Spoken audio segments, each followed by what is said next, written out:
Assalamualaikum everyone. I'm back with another podcast with Women in Leadership. So today's guest, let me tell you something about her. I personally think if building relationship was an Olympic sport, my next guest would definitely be on the podium. Let's welcome Rukia Sabri. She's a sales and account management leader. She's passionate about creating customer success and making every conversation count. Thank you so much, Abia, for taking out some time and being a part of my show. How are you? Hi, Hassan. Thank you so much for having me here. And thank you for a nice introduction. You are very kind. And I think you are one of those people who I look up to as well. So I Okay. think it's kind of an honor. So thank you so much. I'm doing great. How are you? I am good. Thank you for asking. Tell my audience who Rukia Sabri actually is. Rukia Sabri is a passionate person who loves working, who doesn't work just for the paycheck. I work because I can't sit idle. I like challenges. And yeah, if every time I sit with you and I talk to you, I always talk about work and I'll say, okay, what are you doing and how are things? So people often call me Rukaya the workaholic, but I love being work. That's just a part of me that I love to embrace. And where is this passion coming from? I don't know. Maybe I started earlier. When I was Okay. in my third year of university, I always wanted to just work. There is a thing in me. I like people working. I like how they embrace challenge, and then there's some inspiration to it. And I think I picked that inspiration very early on in my life. And yeah, I just wanted to be them when I started out, right? And then that became like part of my personality. And then I never stopped. I never looked back. I'm always Very always nice. improving every.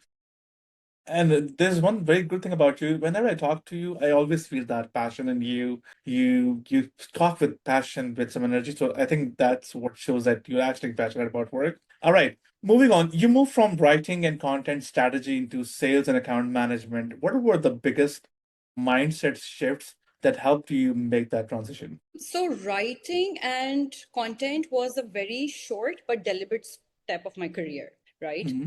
I moved in writing and content because I wanted to be simple and I wanted to be structured, right? I So see. writing taught me how to be very simple in my words and how to be clear and what I want to convey to my audience, right? Because people don't want jargons, people don't want buzzwords. So that is what writing taught me. And that was a very deliberate and intentional step.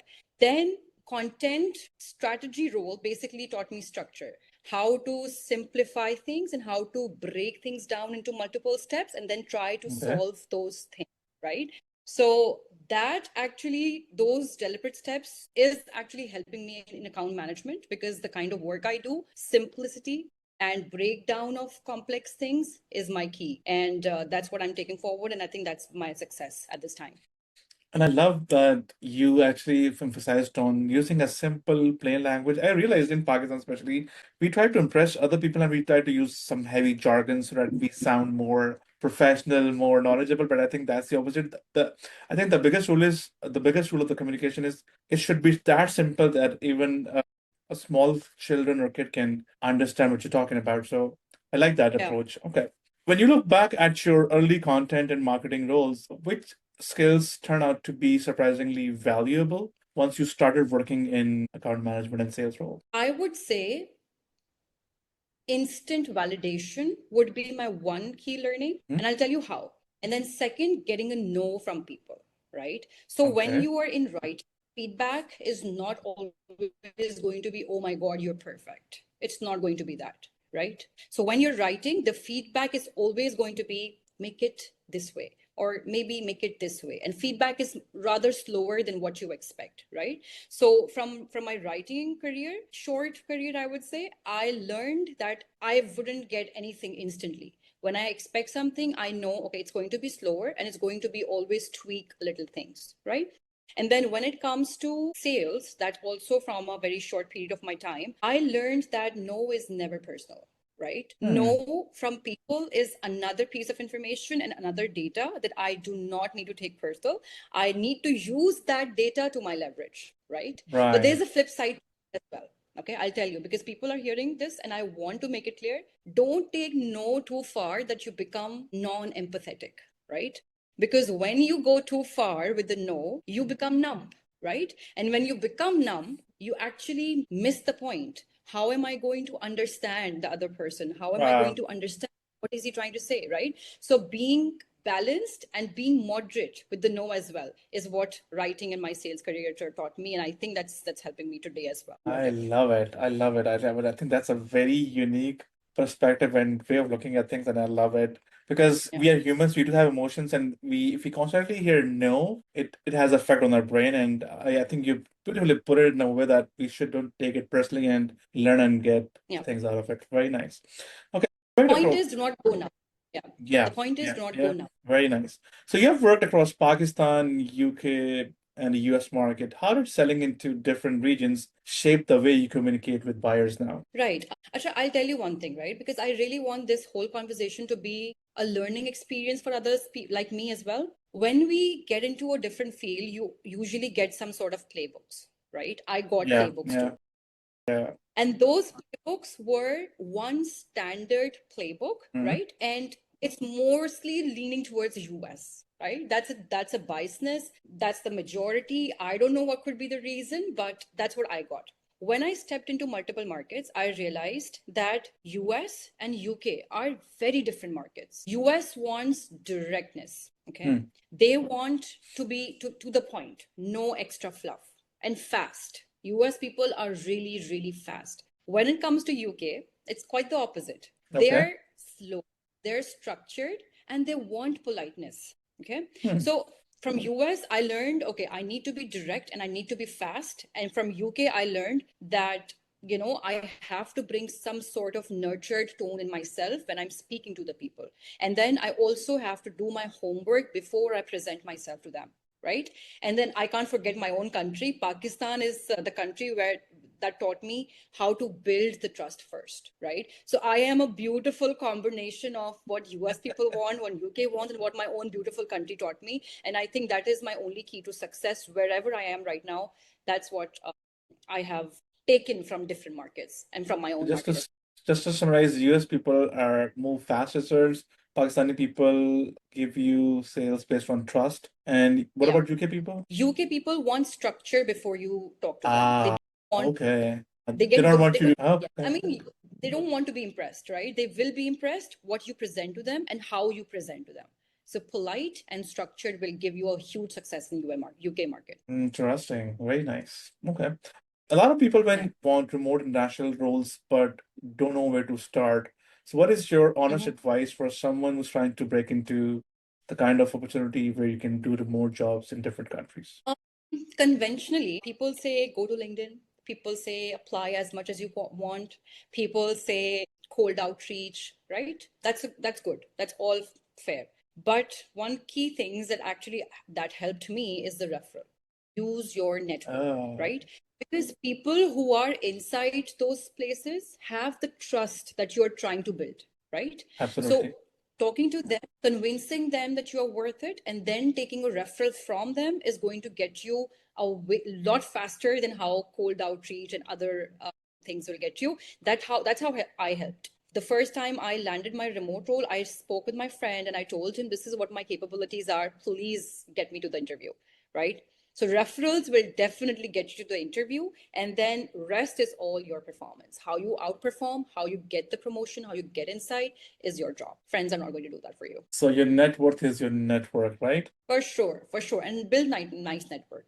That's very important. And what is the best way to build a great network which can help you with these jobs and all that? What's the question again? So what's the best way to build that amazing network? See, I don't know what's the perfect answer to it, but talk to people.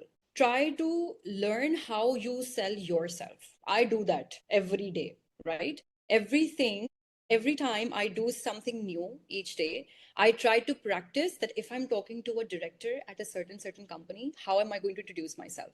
Right? In two sentences. Okay. So the way you sell yourself is going to actually work, right? Even if Hmm. that's friends, right? Because people don't take that as a very important thing. It's fine, whatever you tell your friends, that's okay. No, see where your friends are and then learn how you sell yourself to a friend. And that's the same way your friend is going to sell you to the company he's working in, right? Amazing. So it's very important how you communicate. That's I helped think you me, and should. I want everybody. Yeah, and I think there's a concept called elevator pitch, and I think you can relate to Yeah. that. That whenever you are talking to someone, how you can impress that individual in few seconds is an art. It's not easy. I know that, but I think For sure. that's what comes with practice and a lot of experience. So I agree with you. That gives you confidence too, Hassan. I would say that gives you a lot of confidence in yourself as well. Oh, I'm capable of this too. So confidence and the way you sell yourself is your key to success. There's no stopping for you. Absolutely. And I think LinkedIn is also a great way to build a network. The more you post about content, the more people see you as someone who is expert at this and they start taking you seriously. So I think LinkedIn is also one of the great ways to have a great network. And same rule applies on LinkedIn as well. How Yeah, you sell yeah. yourself, what kind of words you put out, how simple that thing is, that helps you. Because I've seen people sometimes they try to be so fancy on LinkedIn as well. And then that's also like talking too much and then doing less. That's not how it works. Yeah, Do yeah. more, talk clear, and talk clear. That's going to help you. So yeah, True. balance and Absolutely. everything. I love it. Very nice. Okay, you work with companies that operates across distributed teams. In your experience, what are the biggest advantages of remote jobs over ambitious professionals? I would say you need to learn how to over communicate when you're sitting remotely, right? Okay. And second thing is you need to learn how to communicate in such a way that shows your results only, right? Because there's nobody Mm-hmm. looking at you, right? There's no geography. And it gets tough too, Hassan. I would say Hmm. that there are two sides of this perspective, right? And there are pros and cons of both. When you are working on site, people think that it's harder job. I would say that it's actually the other way around. When you're remote, there's no leadership looking at you working, right? Hmm. So instead of sitting and doing the work silently, that's not going to get you anything. You're just doing the Right. normal day-to-day life, right? But you need to build your Right. routine in such a way that what you work, you also learn how to document, how to present it to your managers and your leaderships, right? So that's more work. So remote work, in my opinion, is more work than on-site. On-site is very easy, right? Second, Correct. the worst part of remote is it gets very lonely. It gets really, really lonely. In my personal opinion, I have to text my friends and more, please, can we meet? Because I don't know who to talk to. Who should I talk to? Right? But there's a beauty of remote work, but there's some bad things to remote things as well. But Yeah. stuff. Yeah. No, absolutely. It's tough at the same time. So you mentioned the word at the start of this answer the question is over. What was the word? Over communicate. Can you define more about what do you mean by over communicate? Over communicate in a sense, I'll give you a very fun example. I'm working on a certain case and it's taking me longer than I should, right? My manager knows that I'm working. Okay. I don't need to tell him. What I Mm-hmm. do as over communicator is every day I keep him updated. Okay, this is the case I'm working on. This is what is happening. This person has not responded. I have been giving him follow-ups. This person has not responded. This is where I stand right now, right? Case is not closed yet, right? And my managers knows that I'm working on this case. Second day, I still give update on the same case. Where am I right now, I right? see. I see. Sometimes it gets funny for me that sometimes my manager has told me, listen, it's okay, I know you're working. I'm like, yeah, but you should stay in the loop, right? What is happening? So matlab, they're like, okay, great. So I over get it. communication gets at times, but it's uncomfortable, but it is very, very important. And I don't take that discomfort get me. Very nice. I like that approach. I Yeah. think this is a great approach, and being transparent with your work and letting your manager know what you're up to is very important because after all, it's a remote job and there's no way There's no to see visibility. you. They can't Yeah, see me yeah, working. yeah, Important. absolutely. I like that approach. Okay. On the employer side, what do companies gain when they hire remote talent across borders instead of limiting themselves to one geography? I'll tell this from my personal experience, okay? I think when they hire somebody offshore, right, they get more grit than the people in their local market, right? Mm-hmm. Because I'll give you a very simple example. I have the same skill set as an American, okay? But what is my advantage? What is the advantage of the hiring manager to recruit me than prefer the American, right? That would be I am more cost effective. Okay. But I have more grit than that American because this opportunity means more to me than probably this American, right? Absolutely. So less money, more grit, more eagerness to be a part of the company. Hence, who's the beneficial here? The hiring manager, right? I am getting less money, but I am getting the job. They're spending less on me, but getting more work from me and more grit from me. Ultimately, company succeeds, right? So that's the only difference. I think Skill it's a doesn't win-win matter for here. The both. grit matters. Yeah, yeah. It's a win-win for both the parties, and we get good Yeah. money, they get good resources, and at the end of the day, it's a win-win. So yeah, Yeah. absolutely. Okay. Sometimes, Hassan, we don't even get good money. I'll tell you very honestly, sometimes we get less money because when they pay in dollars and stuff, it seems like it's too much, right? But sometimes it's not too much. But we still do it because we want to break into that market, right? And we settle for it, you know. But that's how it works. Sometimes it's not That's always about the No, money. you're right. And I think it's high time we should, that's another topic for another day, that we know they're paying us in less, even in dollars amount, but we sometimes settle for that just because we want to tap into the market, and sometimes we are under financial burden that we actually accept the offer. But I think but I personally think the best way to apply for other job is when you're already in the job, because you're in a strong position. Your body language and the way you speak and the way you give interviews is totally different. If you don't have a job, that's totally different. So, and I have been doing this practice for a long time. Even though I have a good job, I am very happy in the company, but I still apply in different jobs so that I understand my market value. And at the same Yeah. time, I'm well versed with the interview process, and it helps me to be on top of my skill set and Mm. my current value in the market. So yeah, I think that's a nice tip. I should adopt that too. I like that. yeah. Okay. Yeah. How did you personally land opportunities tied to international and remote facing work, especially for US and UK markets? How did I land the role? Yeah, yeah. The first time I landed it is, I told this before, through a referral, right? So, Okay. right. So this one time I was looking at my, but I'll tell you one thing before getting into a referral. Before I broke into a sales, right? I was working in local markets, right here in Karachi, on-site jobs. My first step, Hassan, was sitting down to myself and looking for the next 5 years how things are going to be, right? Mm. And it's not just about me.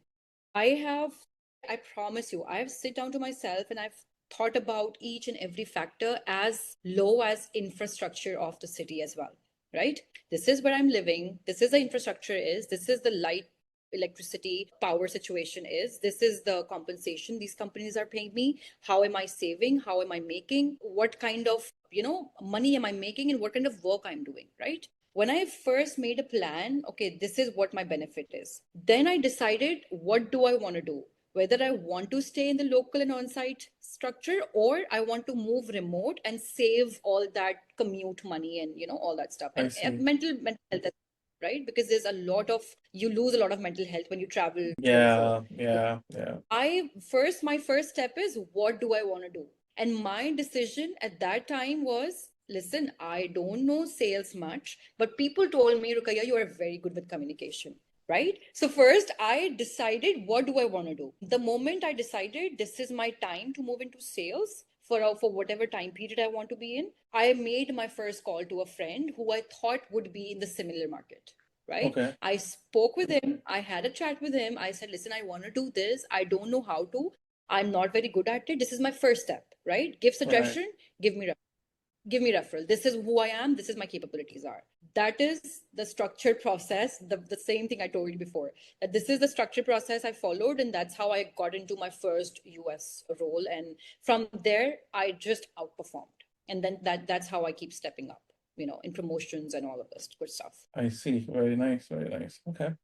What Was there any specific moment or application strategy or outreach habit or a portfolio proof point that helped you stand out amongst other candidates? Listening to the leadership. So there's a one very funny thing for me. Okay, one is listening to the leadership, and second is keep your eyes and ears open.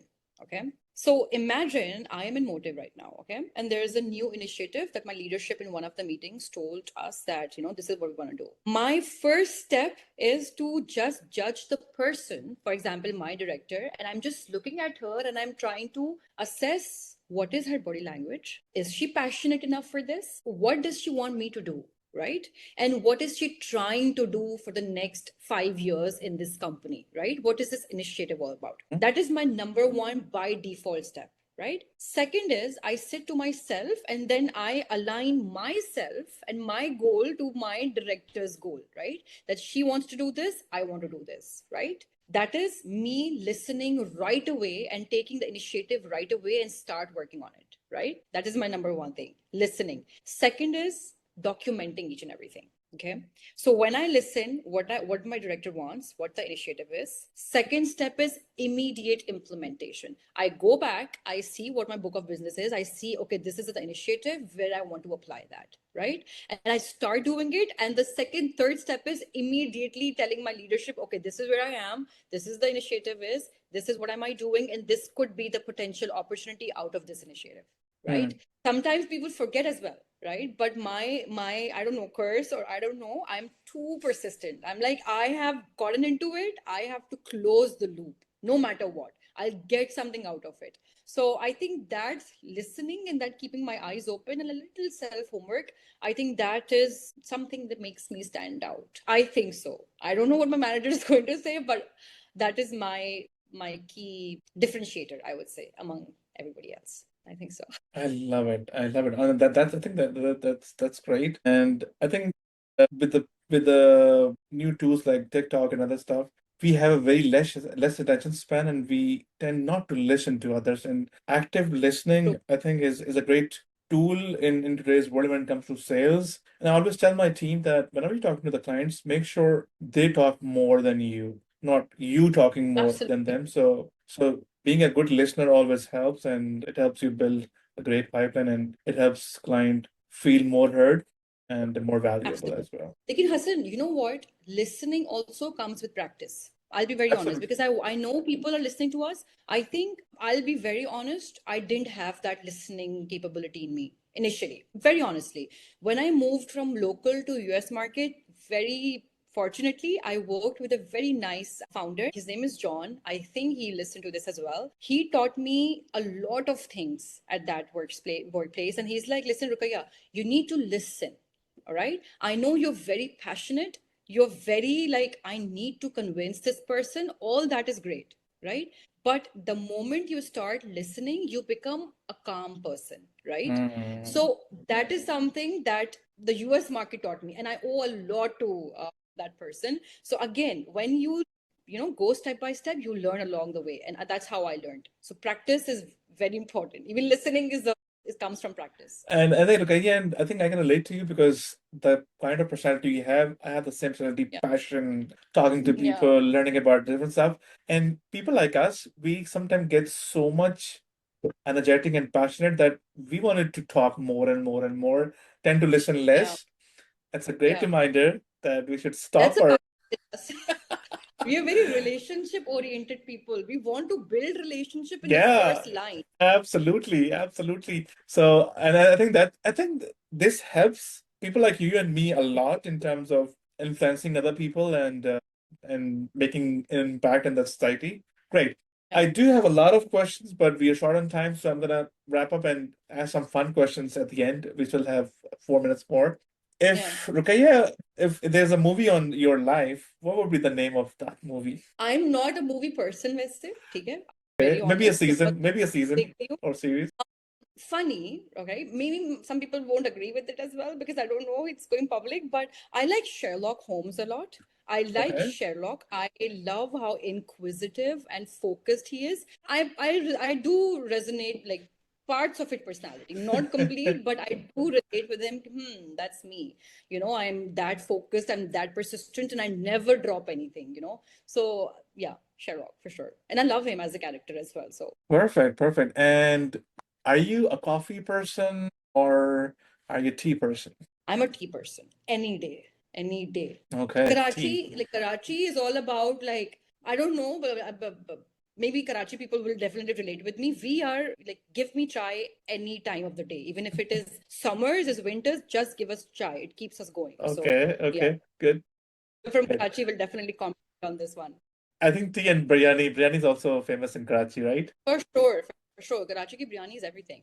Okay. No, nothing as compared to, not even in Lahore or Islamabad. Sorry, no offense to Obviously, you, but no, obviously, there are a few things which you have to admit, and biryani is one of them. yeah. Last message to my audience from Rukia. Any message you want to convey to my audience right now? Okay, I'll give two messages, right? One is professional and one is personal. Okay. Professionally, I want people to be serious about their work, right? Of course, we work for money. I work for money too, but have some enjoyment with the kind of work you do. That keeps you going, and that goes a very, very long way, right? So enjoy your work, and it's not just about the money. Okay. That's my professional. And personal is try to be friends with people as well, the people you're working with. I'll say this because I struggle with it a lot, and now I'm trying to change that part of my personality as well. You don't have to be workaholic. Try to have light conversations with Take it people, easy. be Yeah, friends with them, yeah, go yeah. personal about them a little bit, right? And that's how you're going to survive in corporate, so that's something that I'm learning too. Absolutely. No, that's absolutely true. Thank you so much, Rukaya, for taking up some time. I thoroughly enjoyed the conversation. And inshallah, we'll have another conversation, another podcast, because I do have a lot of questions which are unanswered. But thank you so much once again. Let's see if people It want was the second version of it. Let's see if people want obviously, the second. yeah, absolutely. All right, thank you. Thank you.